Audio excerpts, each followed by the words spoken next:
శివ పార్వతులేమో ఈ దంపతులనిపించాలి, ప్రతి సంసారంలోనూ మా కథలే వినిపించాలి.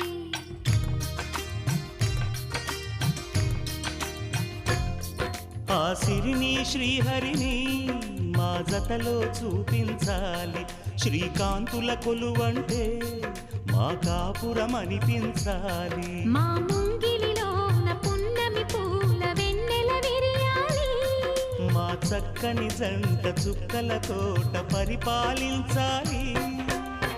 కలలో ఇలలో ఏ కన్నెకి ఇలాంటి పతి రాడనిపించే వరుణ్ణే వరముగ ఇవ్వండి, కని విని ఎరుగని వేడుకతో వివాహం జరిపించాలి.